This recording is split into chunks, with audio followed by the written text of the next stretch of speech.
Boa noite, irmãos. Graça e paz sejam multiplicados no pleno conhecimento da verdade. Eu sou o Diácono Reinildo e estamos aqui para fazer uma oração para dar início a mais uma aula da Escola Bíblica.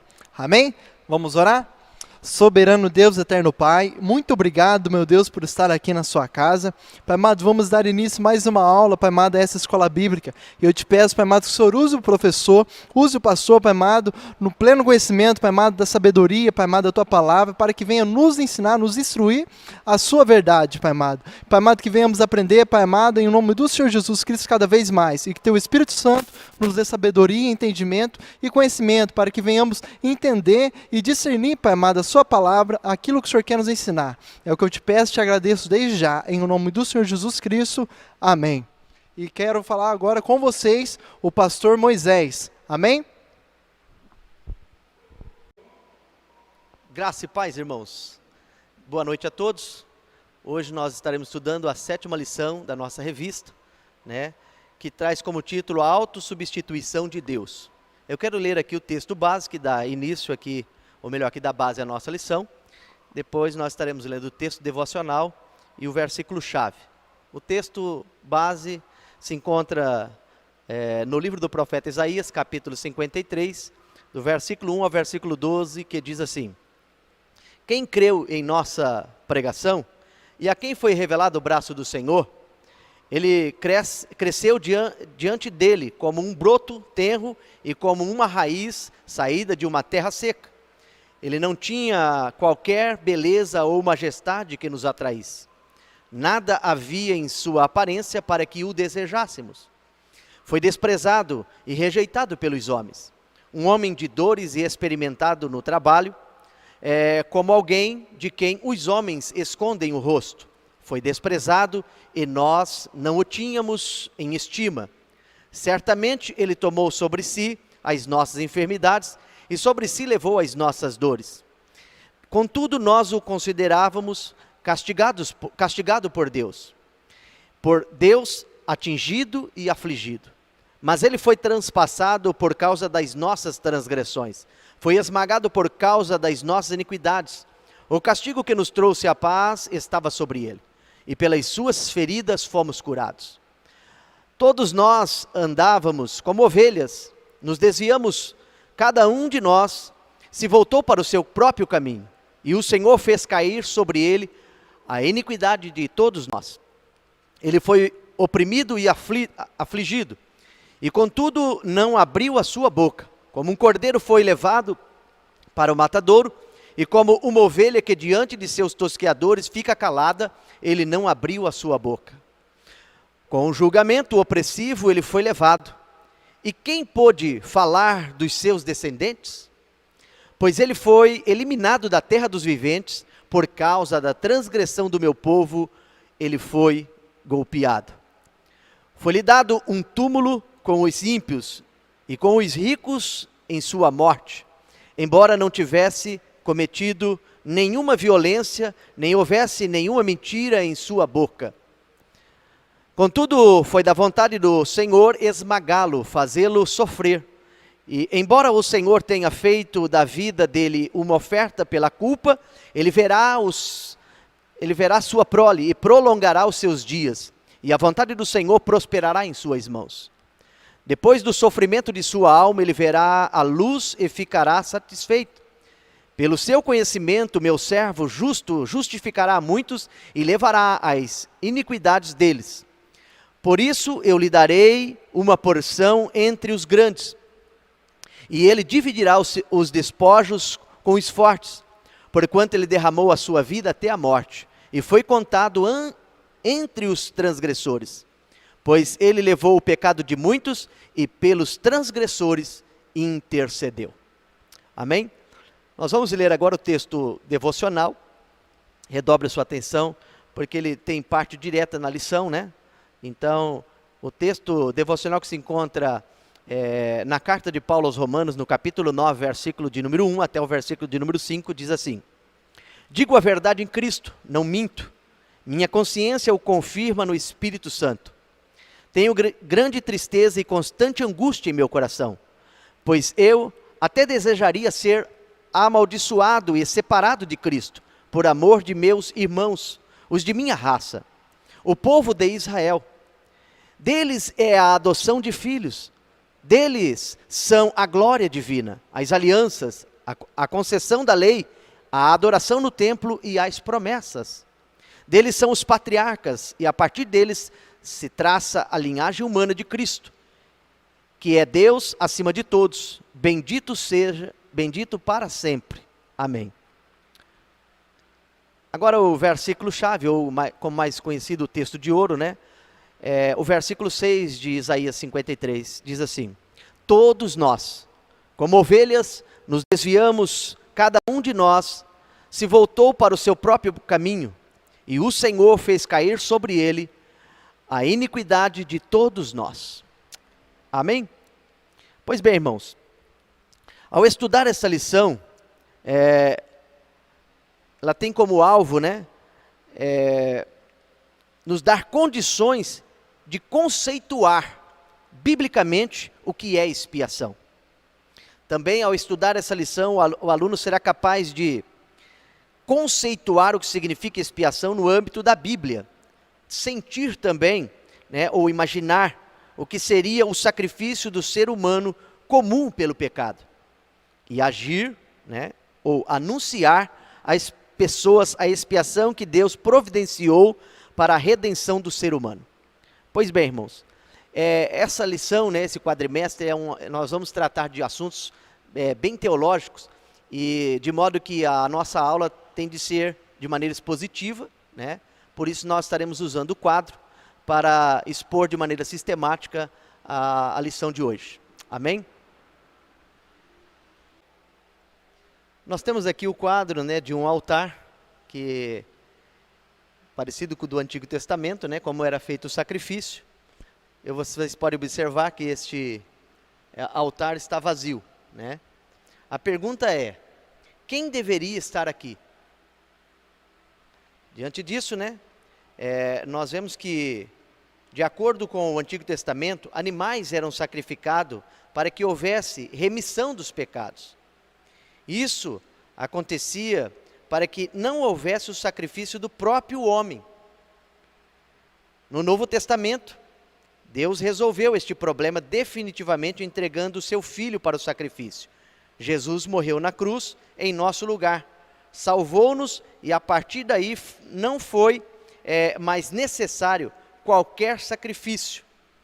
E é sobre isso que nós estaremos tratando no estudo de hoje, né? Tratando sobre a substituição. Eu vou apresentar ainda alguns quadros, né, para que você possa entender bem como funcionava este sacrifício. Nós temos aqui agora um outro quadro para apresentar.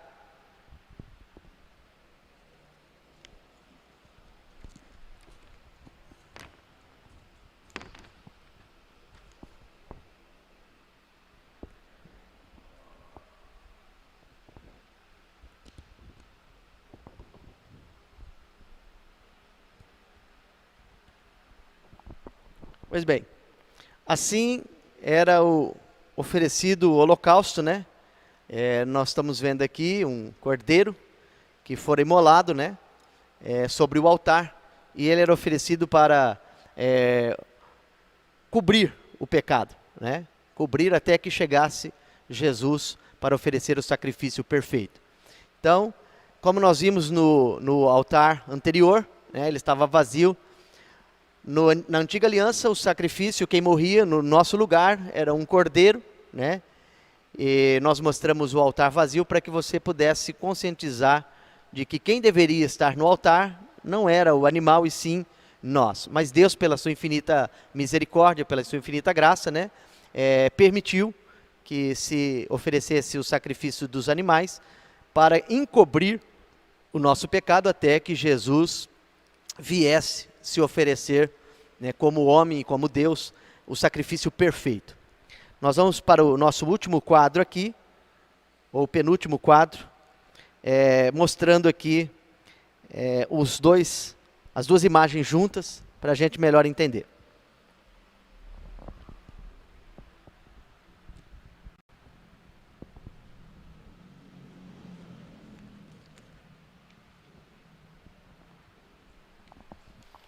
Neste terceiro quadro, nós vemos aqui uma imagem, né, de Jesus na cruz, sendo crucificado, e ao lado aqui um altar com o cordeiro também sendo imolado.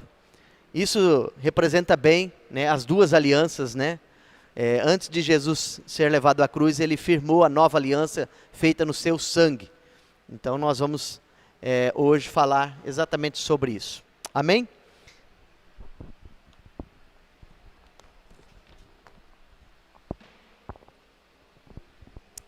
Pois bem, irmãos, entrando aqui no primeiro, na introdução da lição, nós temos o texto de Romanos 3, 23, que eu vou ler com vocês, que diz assim: pois todos pecaram e estão destituídos da glória de Deus. Verso 24, sendo justificados gratuitamente por sua graça, por meio da redenção que é em Cristo Jesus. Redobre sua atenção, porque vem aí o que Deus propôs. Verso 25 diz: a quem Deus propôs no seu sangue como propiciação, mediante a fé, para manifestar a sua justiça, por ter Deus, na sua tolerância, deixado impune os pecados anteriormente cometidos. Percebe que a antiga aliança, né, ela foi instituída por Deus para encobrir o pecado, enquanto ele tolerava os nossos pecados, até que se apresentasse o sacrifício perfeito, feito pelo seu Filho, né, o Deus homem, ou o homem Deus, perfeito, para nos lavar com o seu precioso sangue e nos remir, né, de volta, nos comprar de volta para ele. Aqui na introdução da revista diz assim: como pode Deus expressar simultaneamente sua santidade no juízo e seu amor no perdão?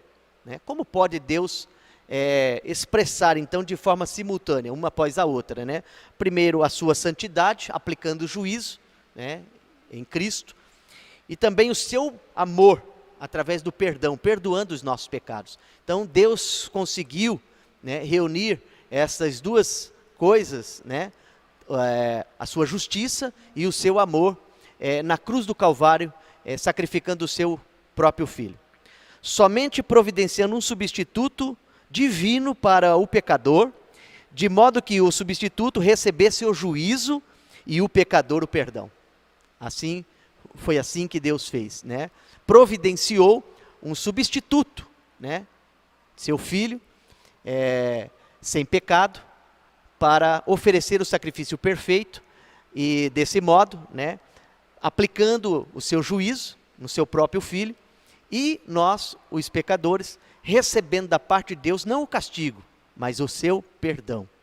Amém? Deus, em sua misericórdia, desejou perdoar os homens pecadores, sem acoitar o pecado. Por isso, dirigiu contra seu próprio ser, na pessoa de seu Filho, o peso total da justa ira a qual nós merecíamos. O conceito de autossubstituição será o assunto abordado nesta lição, baseada no capítulo 6 da obra A Cruz de Cristo, de John Stott. Eu quero ler aqui três frases aqui, para que a gente possa melhor entender. Veja bem, a primeira é: como foi possível Deus, que não admite o pecado, ter misericórdia do homem e perdoá-lo? Isto só foi possível através da morte de Jesus, que tomou o lugar do homem. Então, só foi possível, né, Deus, que não admite pecado, ter misericórdia de nós e nos perdoar, né, tendo Cristo se oferecido para morrer em nosso lugar, tomar o nosso lugar. Segundo, dentro do conceito de substituição, no caso da cruz, quem substituiu quem? Jesus substituiu o homem pecador. Terceiro e última pergunta aqui, deste tópico: por quem se derramamento de sangue, porque sem derramamento de sangue não há remissão de pecados. Porque somente o precioso sangue de Jesus tem valor suficiente para promover essa remissão. Por que sem derramamento de sangue não há perdão de pecado, irmão? Porque toda aliança feita é feita no sangue, né? Ou seja, a base da aliança é o sangue. E o sangue é a vida, né? Veja que o casamento é também uma aliança, né, feita, que só a morte pode separar. Como o sangue simboliza a vida, né? Então, é necessário que haja o derramamento de sangue, ou seja, a morte, para que então seja cumprida aí, seja satisfeito a quebra dessa aliança. Como o homem quebrou a aliança com Deus, o pagamento exigido foi o preço de sangue. Agora nós vamos para o primeiro tópico, né? Que fala sobre o conceito bíblico de substituição. Nós vamos ver aqui, no primeiro ponto, a definição da palavra substituição, né? O que significa, qual é a definição da palavra substituição? A nossa noção de substituição é quando uma pessoa toma o lugar de outra, especialmente a fim de levar sua dor e livrá-la dela. Este é o primeiro ponto. Agora, no segundo ponto, nós vamos ver aqui 2 exemplos bíblicos de altruísmo, né? A pessoa se oferecer, né, para estar no lugar da outra. O primeiro exemplo, nós vamos encontrar lá em Êxodo, capítulo 32, versículo 32, né, onde nos mostra que Moisés estava disposto a ter o seu nome apagado ou riscado do livro de Deus, se tão somente com esse gesto Israel fosse perdoado.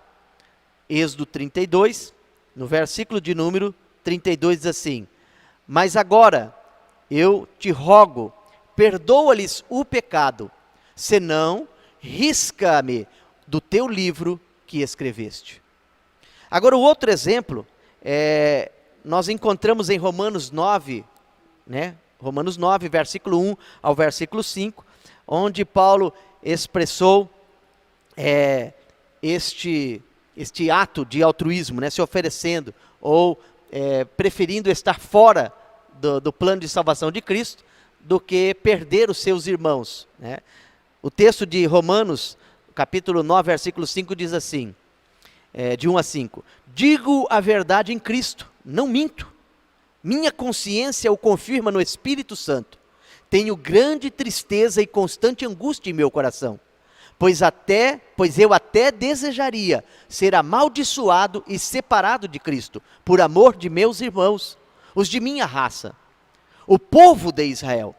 Deles é a adoção de filhos, deles são a glória divina, as alianças, a concessão da lei, a adoração no templo e as promessas. Deles são os patriarcas, e a partir deles se traça a linhagem humana de Cristo, que é Deus acima de todos, benditos para sempre. Amém. Paulo ainda mostra um outro exemplo de altruísmo, né? Quando ele se oferece para pagar a dívida de Onésimo. E ele diz lá na carta a Filemão, os versículos 18 e 19, o seguinte: se ele o prejudicou em algo ou deve alguma coisa a você, ponha na minha conta.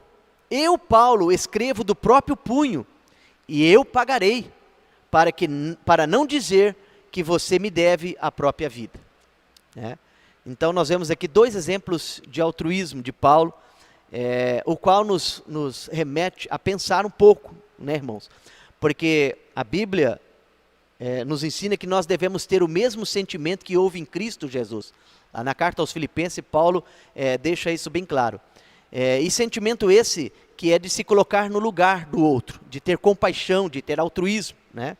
Que isso fique bem claro para nós cristãos, principalmente no tempo em que nós estamos vivendo hoje, né? É necessário que haja em nós esse sentimento, né? Porque a nós foi incumbido a palavra da reconciliação. O que Cristo fez por nós, a nós foi incumbido fazer para o pecador. Então que você reflita nisso também e coloque isso em prática o mais rápido possível. Um terceiro exemplo é secular. Da mesma forma, em nosso século, não podemos deixar de nos comover com o heroísmo de Maximilian Kolbe, né, um franciscano polonês, no campo de concentração nazista de Auschwitz, eu não sei se essa é a pronúncia correta, quando vários prisioneiros foram selecionados para a execução, um deles gritou que era casado e tinha filhos. Kolbe deu um passo à frente e perguntou se podia tomar o lugar do condenado. As autoridades aceitaram a sua oferta e ele foi abandonado numa cela subterrânea para morrer de fome. Né? Trevor Belson, né, que escreveu, que nos relatou esse fato. Então é importante, né, vemos aqui um ato de altruísmo. É interessante a gente observar também, né, nessa lição, que quando Cristo se ofereceu para morrer em nosso lugar, a Bíblia nos mostra que nós ainda éramos pecadores, ou seja, não tínhamos feito nada para merecer tal oferta, tal substituição.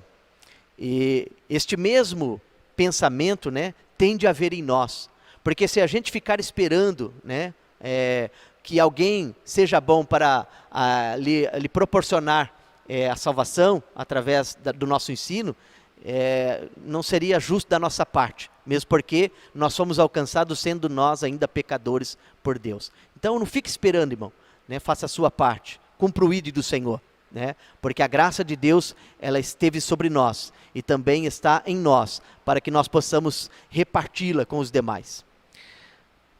Agora, nós vamos aqui no quarto ponto, né, que conclui este primeiro tópico, falando sobre o conceito bíblico. O texto de Hebreus 9:22 diz que sem derramamento de sangue não há remissão de pecado. Portanto, não pode haver perdão sem o sangue, como também não pode haver expiação sem substituição. Tinha de haver vida por vida, ou sangue por sangue. Somente o precioso sangue de Cristo tinha valor suficiente. Nós encontramos aí os dois textos, né? Hebreus 9:22 e 1 Pedro 1:19. Eu vou ler com você aqui, para que você fique aí antenado no texto bíblico. Diz assim, Hebreus 9:22. De fato, segundo a lei, quase todas as coisas são purificadas com sangue, e sem derramamento de sangue não há perdão. Agora, 1 Pedro 1:19 diz assim, mas pelo precioso sangue de Cristo, como de um cordeiro sem mancha e sem defeito. Né? Agora nós vamos para o segundo tópico. Antes, porém, gostaria de fazer aqui uma aplicação, que diz assim, quando Cristo morreu na cruz, Ele, por amor, nos substituiu da única maneira que poderia satisfazer a Deus. Graças a Deus. Quero fazer também algumas perguntas, novamente, para nós darmos início ao segundo tópico. Que diz assim, qual o sentido da Páscoa para os judeus? Qual o sentido da Páscoa para os judeus? A Páscoa tinha um sentido bastante claro para os judeus, né? Que era o livramento do cativeiro. O êxodo se deu após a Páscoa, né? A partida, a libertação de Israel ao sair do Egito, né, foi caracterizada pelo pacto, né, da Páscoa, que ficou aí como uma celebração de memorial eterno, né, tanto que os judeus a comemoram até o dia de hoje. Agora, qual o sentido da Páscoa para o crente hoje? Né? Da mesma maneira, a Páscoa deve ter o mesmo sentido para nós, né? Claro que, guardadas as devidas proporções, Israel foi liberto do cativeiro egípcio, nós fomos libertos da escravidão do pecado, né? Do mundo que jaz no maligno.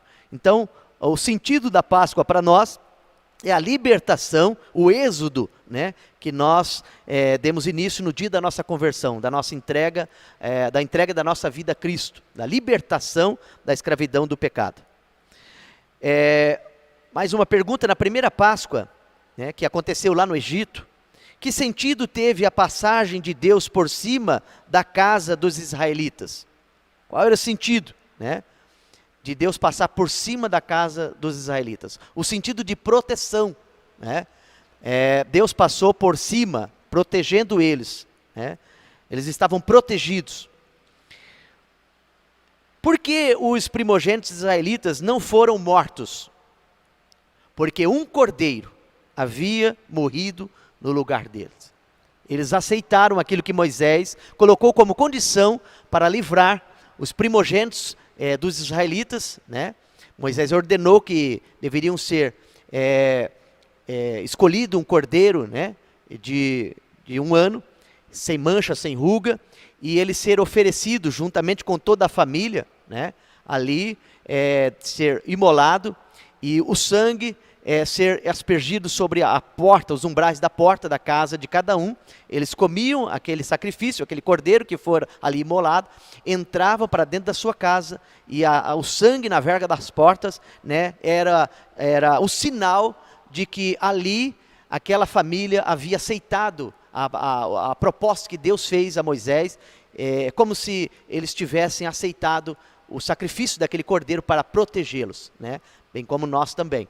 Então, o anjo destruidor, ao ver o sinal do sangue na verga da porta, passava de largo, ou seja, passava adiante daquela casa, e ali não era ceifada a vida do primogênito. Por que foi necessário que os israelitas passassem o sangue do cordeiro imolado no umbral da porta? Deus precisava ver o sangue do cordeiro que havia sido sacrificado no lugar do primogênito da família. Aquele sangue simbolizava o sangue do primogênito, ou seja, né, Deus então não precisava ferir a primogênito daquela casa, porque o cordeiro havia morrido em seu lugar. Que tipo de relacionamento passou a existir entre Deus e as famílias que passaram o sangue no umbral da porta? Elas foram compradas por Deus e tornaram-se dele. Então tinha como símbolo, né, o sangue na verga da porta, o preço pago a Deus, né, por aquela família, e então agora eles pertenciam a Deus, estavam justificados, né, e pertenciam a Deus. O que quer dizer Jesus levou o nosso pecado? Quer dizer que Jesus sofreu as penalidades do pecado que deveriam ter sido cumpridas por nós, né? Ele sofreu o castigo por nós. Quando ele nos substituiu, assumiu o cumprimento das penalidades. Ora, nós estudamos na lição passada que toda lei tem uma penalidade. E Cristo se ofereceu para pagar o preço em nosso lugar. Por isso, ele levou, né, sobre si o castigo que deveria ser aplicado em nós. Então, daí a frase, Cristo levou o nosso pecado. Na cerimônia de expiação, quantos bodes eram sacrificados e por quê? 2 bodes eram sacrificados, né? Um era oferecido ao Senhor como oferta, e o outro bode era um bode emissário, né, para expiação dos pecados, né? Então, um bode era para ser imolado, né? Ele ia ser sacrificado, né, e pelos pecados cometidos, e o outro, né, o sacerdote colocaria as mãos sobre a sua cabeça e denunciaria o pecado, né, a iniquidade cometida pelos irmãos judeus, né, os hebreus, e este bode seria levado por um homem até o deserto, e ali ele seria solto, né, para morrer ali. Então esse era o símbolo. Nós vamos colocar aqui uma figura, né, uma figura no quadro, para que você possa melhor entender aí. Nós vamos usar aqui uma figura para que você possa melhor entender.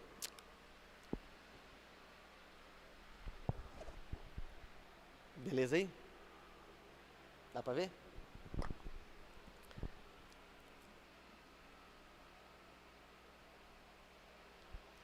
Pois bem, aqui está a figura, né, do sumo sacerdote, diante de um bode e diante do outro bode. Um bode era o que ia ser imolado, né? Ele ia ser sacrificado no altar, e pelo perdão dos pecados. O outro bode, né, o sacerdote colocaria a mão sobre ele, né, e confessaria ali o pecado, né, eles estão simbolizando também Cristo, né, confessaria sobre ele o pecado e ele seria levado para o deserto para ali ficar até a sua morte, né. Então nós vemos aqui esta figura e logo mais à frente nós vamos comentar também como Cristo também aconteceu exatamente isso com ele. Amém? Segundo tópico, a relação entre a Páscoa e levar o pecado. Nós temos alguns textos aqui, eu vou fazer a introdução do segundo tópico e depois nós vamos ao texto. Ambos são conceitos que nos ajudam a compreender melhor a autossubstituição de Deus. A história da Páscoa, nós vamos primeiro para a história da Páscoa, que faz o primeiro ponto aqui desse segundo tópico. A Páscoa foi uma mensagem absolutamente clara aos israelitas, e igualmente a nós que vemos o cumprimento da Páscoa no sacrifício de Cristo. Então nós vamos aqui para a primeira parte, o A, né, desse segundo ponto, que diz o seguinte: Deus passou como juiz através do Egito, a fim de julgar os egípcios, e como redentor, passando por cima das casas dos israelitas, a fim de protegê-los. E é o mesmo Deus, que por intermédio de Cristo nos salva de si mesmo. Êxodo, capítulo 12, versículo 12, que diz assim: naquela mesma noite, passarei pelo Egito e matarei todos os primogênitos, tanto dos homens como dos animais, e executarei juízo sobre todos os deuses do Egito. Eu sou o Senhor. B. A salvação foi por intermédio da substituição. Os únicos primogênitos poupados foram aqueles em cujas famílias um cordeiro tinha morrido em seu lugar. Êxodo 12, versículo de número 3, que diz assim: digam a toda a comunidade de Israel que no 10º dia deste mês, todo homem deverá separar um cordeiro ou um cabrito para a sua família, um para cada casa. Lembra que eu disse há pouco, que eles ouviram esta ordem, esta ordem de Deus, que estava colocando como condição para livrar o primogênito da casa, eles escolherem um cordeiro, para que ele fosse sacrificado no lugar do primogênito daquela casa. Então nós vemos aqui o texto bíblico mostrando exatamente isso. Deus iria aplicar o juízo, a sua justiça, e aqueles que não tivessem a marca do sangue, ou aqueles que não tivessem obedecido a ordem de sacrificar o cordeiro, pagariam o preço pelo pecado. C. O sangue do cordeiro derramado, depois de derramado, deveria ser aspergido. Devia haver uma apropriação individual da provisão divina. Deus tinha de ver o sangue, antes de salvar a família. Êxodo 12, 13, que diz assim: digam a toda, ou melhor, o sangue será um sinal. Olha só, o sangue será um sinal. Sinal de quê? Sinal para indicar as casas em que vocês estiverem. Quando eu vir o sangue, passarei adiante. A praga de destruição não os atingirá quando eu ferir o Egito.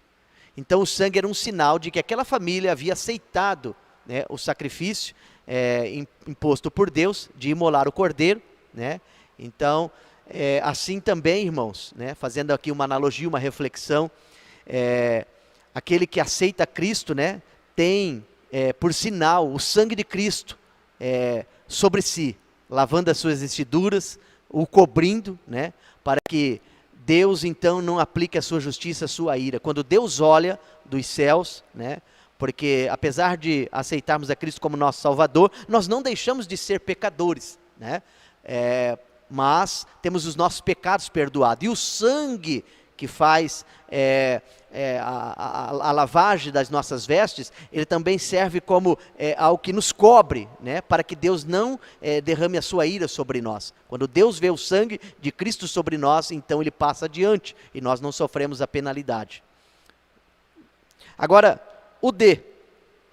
Cada família salva era, pois, comprada para Deus. A vida toda eles agora pertencia a Deus, e estavam também livres para ir ao Sinai celebrar.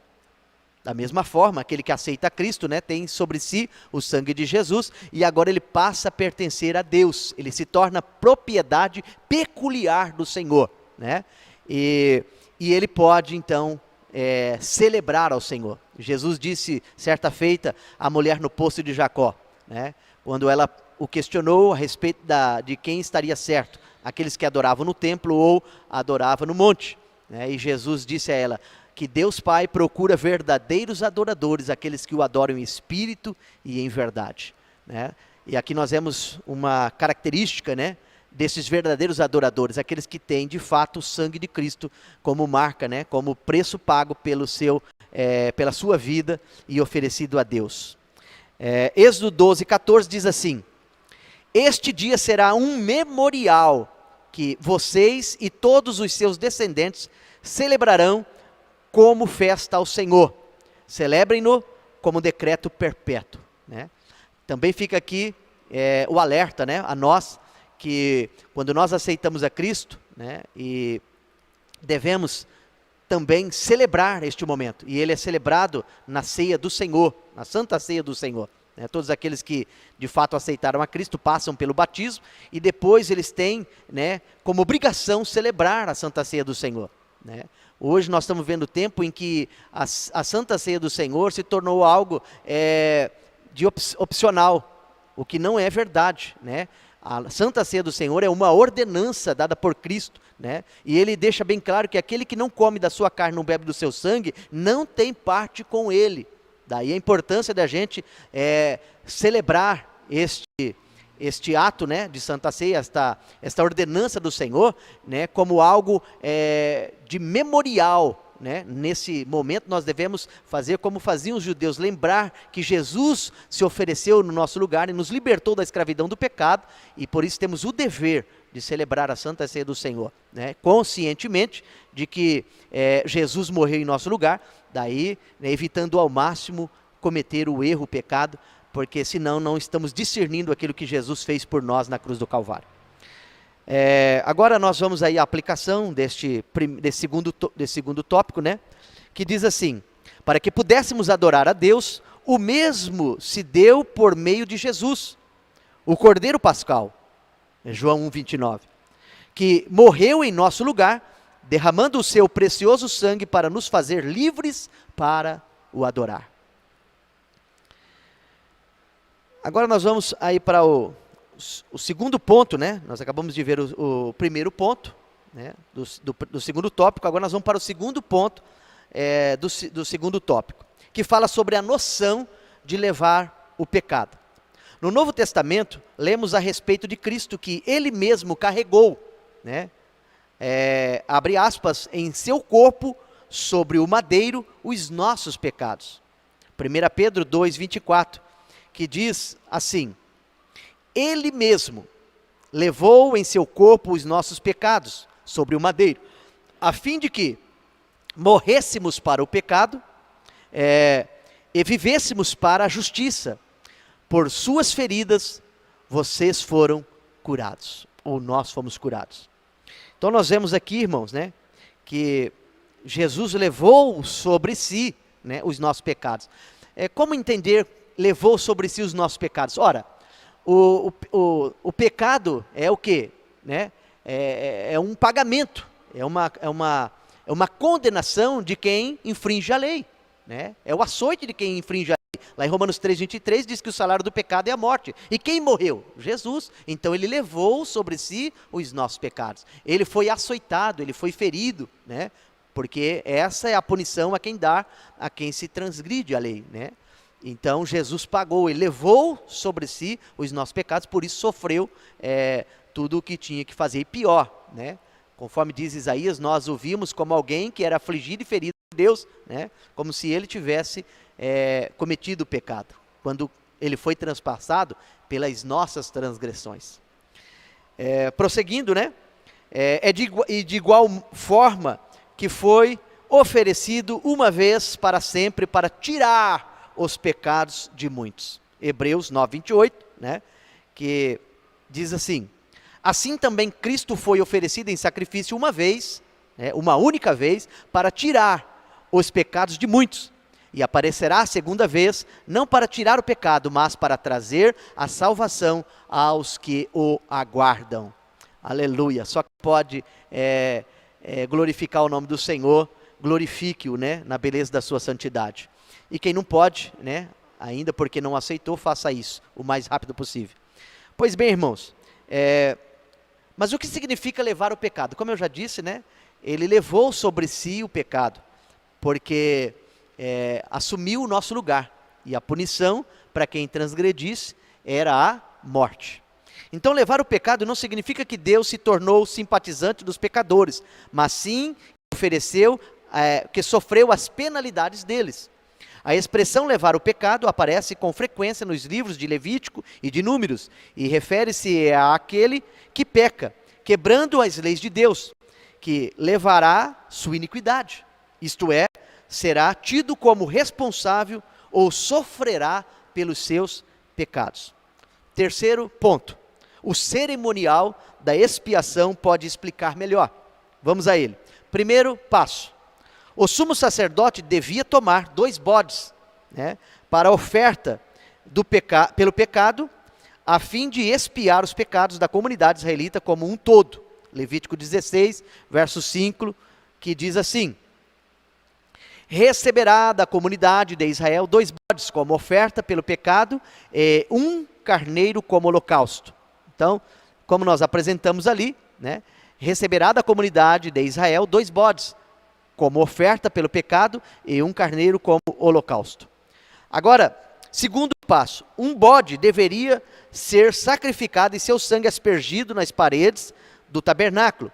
Sobre a cabeça do outro bode vivo, o sumo sacerdote devia pôr ambas as mãos e confessar, falar aos ouvidos daquele bode todas as iniquidades dos filhos de Israel e todos os seus pecados, e os porá sobre a cabeça do bode.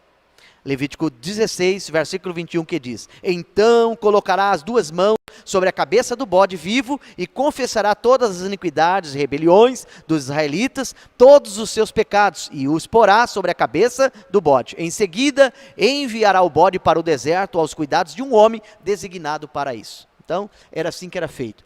Um bode ia para o sacrifício e o outro levado para fora da cidade, deixado no deserto, para ali ele morrer. O que de fato aconteceu, algo semelhante com Jesus. Nós vamos ver aí um pouquinho mais para frente, que Jesus também sofreu dentro e fora. Dentro e fora. Ele foi oferecido no holocausto da cruz. No holocausto da cruz, percebe também que na sua cabeça estava a sua acusação, e a sua condenação estava sobre a sua cabeça, e ele foi sacrificado também fora, levaram para fora da cidade, e ele foi imolado lá no Calvário, no monte chamado Gólgota ou Caveira, e ele ali também morreu. O autor aos Hebreus não hesita em ver Jesus tanto como sacerdote. Veja bem, agora nós vamos ver 3 ações de Jesus no seu sacrifício. Porque Jesus também não estava ali só como o Cordeiro de Deus, não só como o bode, mas também como sacerdote. Então nós vamos ver aí o livro de Hebreus falando a respeito. Primeiro, sacerdote. Como sacerdote ele foi misericordioso e fiel.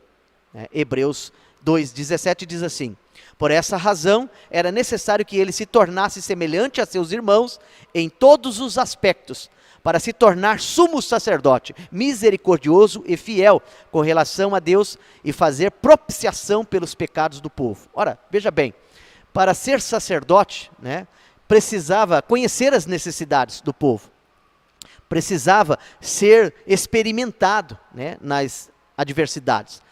E como começa no livro de Isaías, no profeta Isaías, no capítulo 53, o profeta falando que ele era alguém que fora experimentado nos trabalhos, que sabia o que era padecer. Então essa era uma das características que deveria ter o sacerdote.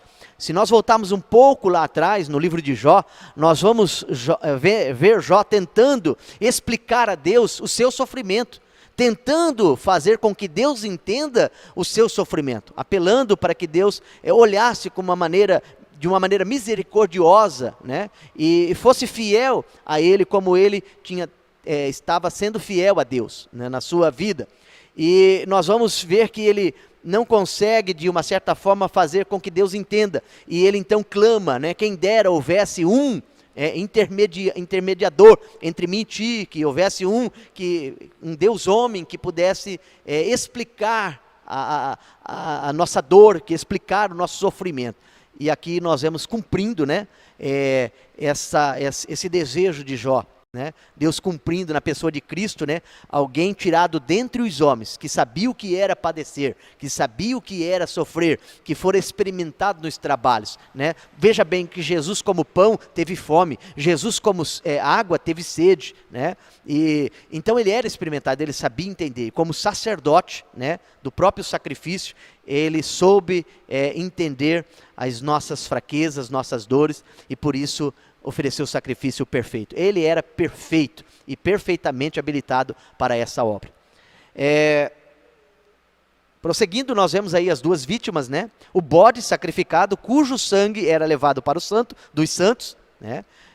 Ali ele era aspergido sobre as paredes.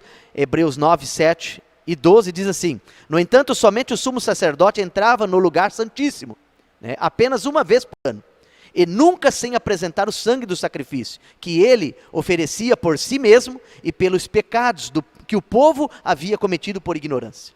Versículo 12: não por meio de sangue de bodes, nem e novilhos, mas pelo precioso sangue, ele entrou no lugar santíssimo, de uma vez por todas, e obteve eterna redenção. A Bíblia diz que quando o sacrifício foi feito, quando Jesus morreu, que ele deu o brado, está consumado, o véu do templo se rasgou de alto a baixo. Ele entrou no lugar santíssimo, e ali ofereceu o seu precioso sangue por nós. Aleluia, glória a Deus. E foi aceito por Deus, né? E nós estamos aqui hoje celebrando a Deus por este ato maravilhoso de Jesus, né? E o bode emissário, né, que tirava os pecados do povo, né? Jesus não só pagou o preço, né, da justiça de Deus que implicava sobre nós, né, como também tirou, lavou, purificou-nos dos nossos pecados, né? Hebreus 9, 28 diz assim: assim também Cristo, oferecido em sacrifício uma única vez, para tirar os pecados de muitos, e aparecerá a segunda vez para tirar o pecado, não para tirar o pecado, mas para trazer a salvação aos que o aguardam. Meu irmão, meu amigo, amado ouvinte, que nos assiste nessa hora, se você ainda não tomou essa decisão, faça isso hoje, porque perto está a vinda desse Senhor, desse Salvador, né? E Ele quer também perdoar os seus pecados e te levar para junto dele, para que você possa celebrar. Agora,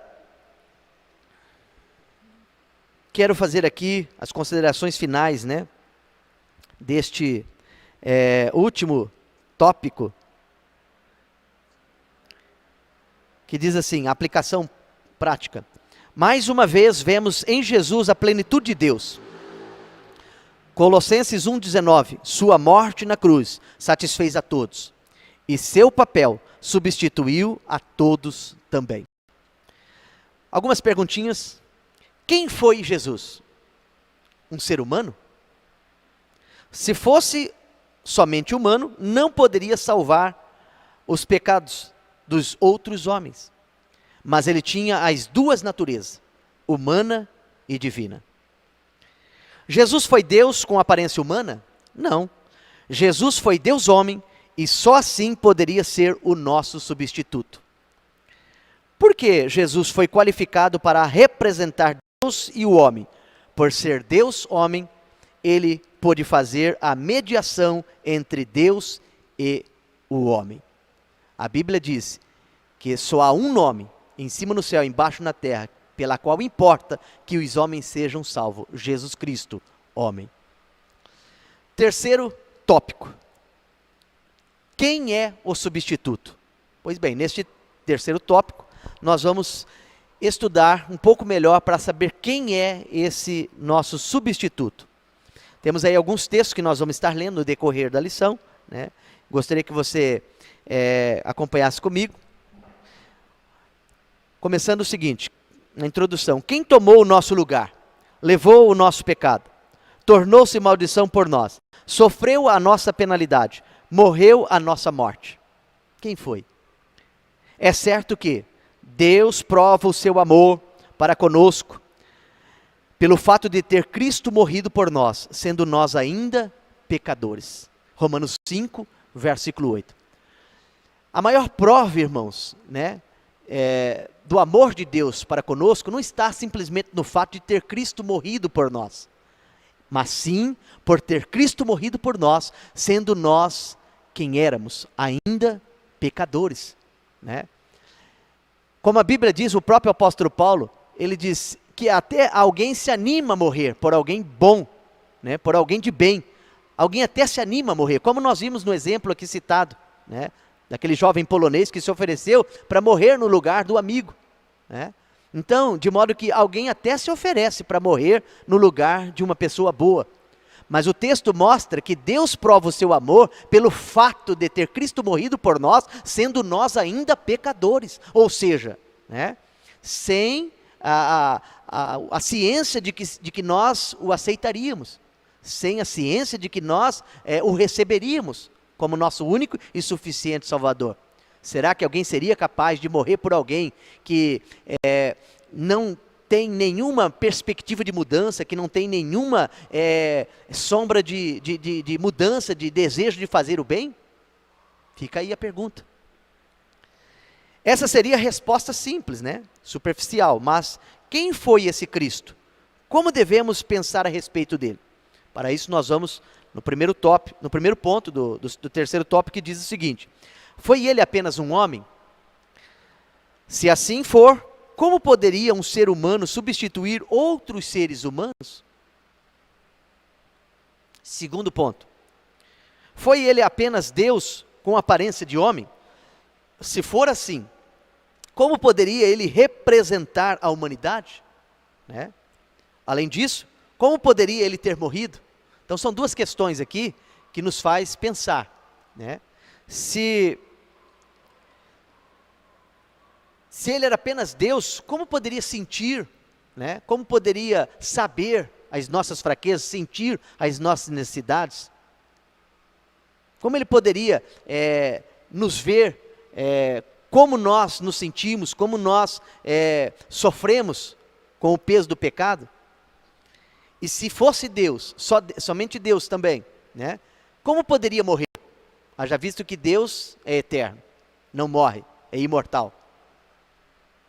Devemos pensar em Cristo não como apenas homem, nem como apenas Deus, mas antes como o único Deus homem, que por causa da sua pessoa foi singularmente qualificado para fazer mediação entre Deus e o homem. Dessa forma fica-nos clara a mensagem do texto de 1 Timóteo 2, 5, que diz assim: pois há um só Deus e um só mediador entre Deus e os homens, o homem Cristo Jesus. Amém? Vamos a mais algumas perguntas aí para nós entrarmos no quarto e último tópico. O que quer dizer o nome Jesus? Quer dizer Salvador, Deus que salva. O que quer dizer Emanuel? Deus conosco. A doutrina de substituição aponta para qual necessidade do homem? Para a necessidade da remissão dos pecados. Então a doutrina da substituição aponta para a necessidade da remissão dos pecados. Que visão a cruz nos traz? A visão de Deus e de nós mesmos, né? Traz a visão de Deus e a de nós mesmos, né? A visão de Deus, ela nos traz o seu amor, a sua justiça, né? A sua misericórdia, o seu perdão, né? Dentre outras demais coisas, né? E para nós, né, representa a nossa fragilidade, né? A nossa dependência, a nossa fraqueza, né? a nossa dor, né? E assim por diante. Agora nós vamos para o quarto e último ponto, ou melhor, tópico, né? Que tem como título Deus em Cristo. Redobre sua atenção, porque vem agora, nesse último ponto, né? A reconciliação, né? O que de fato Cristo veio fazer, né? Através do seu sacrifício, não só assumindo o nosso lugar, não só perdoando os nossos pecados, não só nos cobrindo com o seu sangue, mas principalmente nos reconciliando com Deus, nos levando de volta à presença do Pai. Segundo Romanos 3:23, né, o apóstolo Paulo escreve que todos foram destituídos, ou seja, perderam o direito de ver, de desfrutar da glória de Deus. E agora Cristo, né, através da reconciliação, vai nos reconciliar, vai nos levar de volta à presença de Deus para desfrutarmos da sua glória. Então nós vamos estudar nesse tópico exatamente sobre isso. O substituto que tomou o nosso lugar e morreu a nossa morte na cruz não foi o homem somente, nem Deus somente. Em Cristo foi verdadeiramente e completamente Deus e homem. Por causa disso foi qualificado para representar tanto a Deus quanto ao homem e mediar entre eles. Então Cristo é o único mediador, né, entre Deus e o homem. É o pontífice, aquele que faz a ponte entre Deus e o homem, né? Tanto é que foi crucificado entre o céu e a terra, né? E ele disse: quando eu for levantado sobre a terra, atrairei muitos. Aleluia. A evidência do Novo Testamento acerca do que acabamos de dizer é clara. Ao examiná-la, parece lógico que inicie com o anúncio do nascimento do Messias. Os nomes que ele recebeu foram Jesus, Salvador Divino ou Deus Salva, e Emanuel, que quer dizer Deus conosco, pois no seu nascimento o próprio Deus tinha vindo resgatar o seu povo, salvá-lo dos seus pecados. Então, no nascimento de Jesus já é denunciado o propósito de Deus, né? Se o nome que Deus escolheu é Jesus, que quer dizer, né, que Deus salva, ou seja, Jesus é aquele que Deus enviou para nos salvar, né? Outro sim, né? O segundo nome escolhido, Emanuel, que quer dizer Deus conosco, né, denuncia que Jesus é o homem-Deus que veio nos salvar, né, o próprio Deus que está conosco para nos salvar. Mateus 1:21 diz assim,